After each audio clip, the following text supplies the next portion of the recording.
Hallelujah. सभी लोगों को जय मसीह की।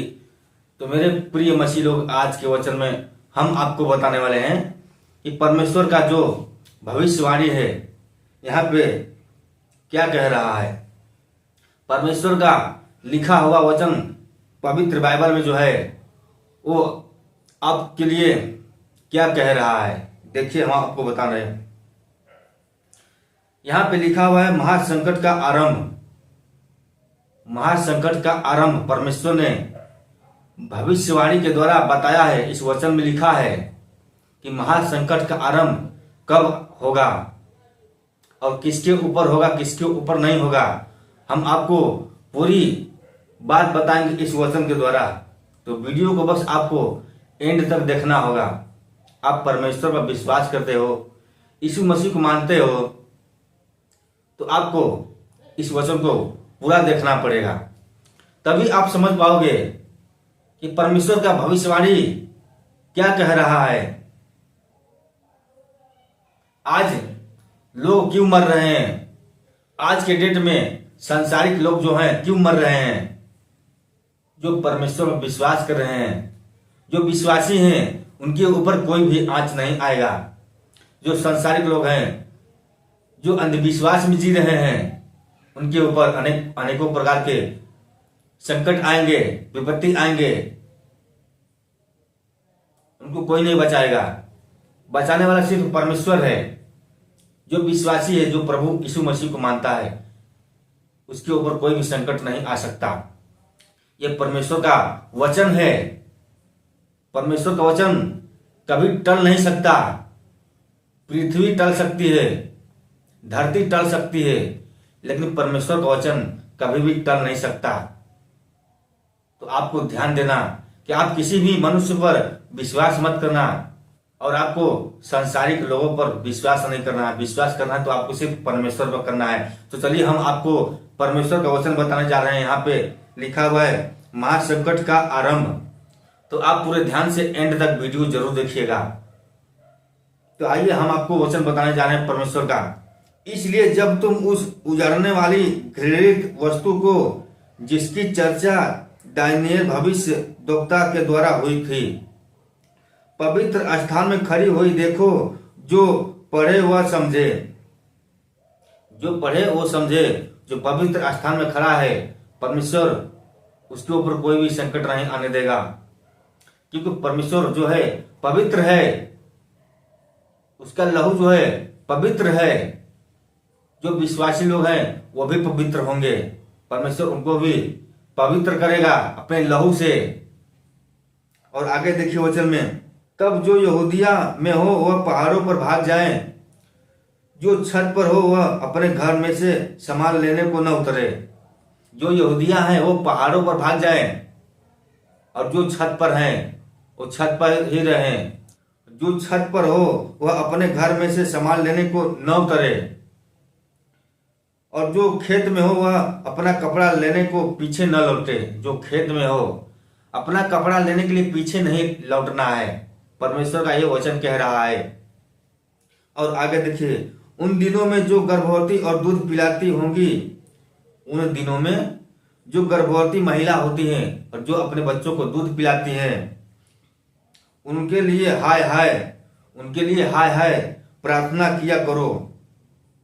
जो गर्भवती महिला होती है, जो अपने बच्चों को दूध पिलाती है, उनके लिए हाय हाय और प्रार्थना किया करो, ताकि उनके ऊपर कोई संकट ना आए, कोई बुरी आत्मा, कोई शैतान उसे छू ना पाए। प्रार्थना करने से किसी का जीवन बच सकता है। तो आपको एक दूसरे के लिए भी प्रार्थना करनी है, सिर्फ अपने लिए ही नहीं, क्योंकि एक दूसरे का हेल्प करने से, मदद करने से परमेश्वर हमको 2 गुना 3 गुना देता है। और आगे देखिए वचन में, क्योंकि उस समय ऐसा भारी क्लेश होगा, क्योंकि उस समय ऐसा भारी क्लेश आएगा मनुष्यों के ऊपर, जैसा जगत के आरंभ से न अब तक हुआ और न कभी होगा। जगत का आरंभ से कोई भी वैसा क्लेश नहीं आया होगा। ऐसा क्लेश आएगा मनुष्यों के ऊपर, और उनको सिर्फ परमेश्वर ही बचाएगा और कोई नहीं बचा सकता। यदि वे दिन घटाए न जाते तो कोई प्राणी न बचता। परंतु चुने हुए के कारण वे दिन घटाए जाते हैं। परंतु चुने हुए के कारण वे बचाए जाते हैं। जो जो परमेश्वर जिसको चुना है उसको बचाएगा। जो विश्वासी है उसको परमेश्वर बचाएगा, उसके ऊपर संकट नहीं आने देगा, उसको अपने वचन से, अपनी शक्ति से बचाएगा, उसको चंगाई देगा। और आगे देखिए, उस समय यदि कोई तुमसे कहे देखो मसीह यहाँ है या वहां है, तो विश्वास न करना। उस समय यानी कोई संसार का व्यक्ति तुमसे कहे कि देखो मसीह यहाँ है वहां है, तो तुम उनके ऊपर विश्वास मत करना, क्योंकि वो तुम्हारे साथ छल करना चाहते हैं शैतान के द्वारा।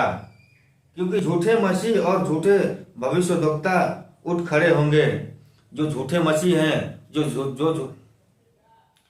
झूठे मसीह हैं, जो झूठे भविष्यद्वक्ता हैं, वो उठ खड़े होंगे पाप को बढ़ाने के लिए, तुम्हारे ऊपर संकट डालने के लिए, मसीह लोगों को परेशान करने के लिए वो जाग उठेंगे। क्योंकि वो लोग पाप को बढ़ाना चाहते हैं। बड़े चिन्ह और अद्भुत काम दिखाएंगे, और बड़े चिन्ह और अद्भुत काम दिखाएंगे। यदि हो सके तो चुने हुए को भी भरमा दे। देखो मैंने पहले से तुम से यह सब कुछ कह दिया है। परमेश्वर ने पहले से ही ये सब अपने मसीह लोगों को कह दिया है कि इन सब बातों पर तुम ध्यान दो, और किसी अन्य जाति पर, अन्य लोगों पर आपको विश्वास नहीं करना है। परमेश्वर का वचन कह रहा है, पहले से ये सब चेतावनी दे दिया है। जब महासंकट आएगा तब आपको इन चीजों पर ध्यान देना है। देखो वह जंगल में है तो बाहर न निकल जाना। देखो वह जंगल में है तो तुम बाहर मत निकल जाना। देखो वह कोठरियों में है तो विश्वास न करना। वह कोठरियों में है तो तुम विश्वास मत करना। क्योंकि जैसे बिजली पूर्व से निकलकर पश्चिम तक चमकती है, वैसे ही मनुष्य के पुत्र का भी आना होगा। वैसे ही मनुष्य का पुत्र का भी आना होगा। जहां लोथ हो वहीं गिद्ध इकट्ठे होंगे। जहां लोथ हो वहीं गिद्ध इकट्ठे होते हैं। तो मैंने आपको महासंकट के बारे में वचन बताया, जो कि परमेश्वर ने यहाँ पे पहले से ही अपने मसीह लोगों को बता दिया है, अपने विश्वासियों को बता दिया है कि आपके ऊपर कोई भी संकट आए, कोई भी विपत्ति आए, तो आप प्रार्थना करो परमेश्वर से। परमेश्वर तुम्हारी हर प्रार्थना को सुनने को तैयार है। बस आपको विश्वास करनी है, विश्वास बनकर आपको प्रार्थना करनी है। और किसी ढोंगी पर, किसी अन्य जातियों पर आपको विश्वास नहीं करनी है। अंधविश्वास में आपको नहीं रहना है। आपको अंधविश्वास से निकल कर बाहर आना है। अपने आप को पवित्र करना है, अपने मन को, अपने विचार को पवित्र करना है, अपने जीवन को आगे बढ़ाना है। क्योंकि परमेश्वर ऐसे लोगों को चुनता है जिनका मन साफ होता है, जिनका आत्मा, जिनका विचार साफ होता है, उसी को परमेश्वर चुनता है और उसी को ब्लेसिंग देता है, चंगाई देता है, उसको जीवन में आगे बढ़ाता है। तो चलिए बस आज के लिए इतना ही। आपको कैसा लगा ये परमेश्वर का वचन? अगर अच्छा लगा हो तो वीडियो को लाइक जरूर कर देना, और इस वीडियो को शेयर भी कर देना अपने मसीह लोगों को। जिनको नहीं पता है उनको भी पता होना चाहिए। आपको मैंने बताया कि एक दूसरे का हेल्प भी करना है। तो चलिए बस आज इतना ही। मिलते हैं फिर अगले दिन कोई परमेश्वर का नया वचन लेकर। तब तक के लिए सभी को जय मसीह की।